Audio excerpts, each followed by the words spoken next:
Ayan, nagluluto ako ng ampalaya. But before that, meron akong biniling hibi. Alam mo yung hibi, yung maliliit na hipon?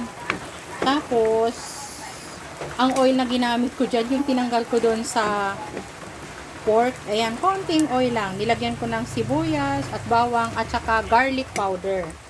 Ayan, sandali lang yan. Then, lagay na natin yung ampalaya.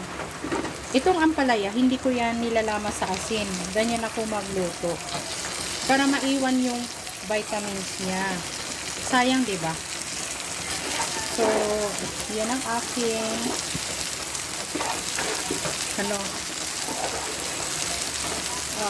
style. Ganyan lang ako magluto. And, hindi ko yan i-overcook. Yes. You heard me right.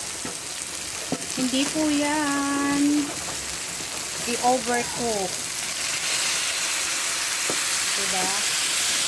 So, yung ampalaya, binabad ko na yan sa asin at suka para yung chemical. Kasi binili ko lang to sa palengke. Pero yung palengke, alam mo yung mga nagtitinda sa gilid?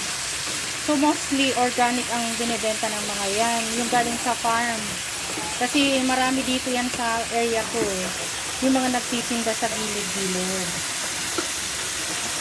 So, yan. Ganyan lang. I-anuhin ko lang yan. Initin ko lang yan. Ganyan ako magluto ng ampalaya. Kasi sinasalad ko to eh. Nagsasalad po ako ng ampalaya.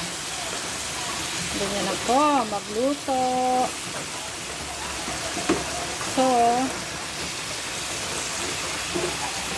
yan ang aking style. This is my style. And, maglalagay ako ng, alam nyo, mahilig ako mag-experiment. Bell pepper. Diba? Ganyan ako magluto. Mahilig ako mag-experiment. Naglalagay ako ng ang bango. Ang bango-bango niya.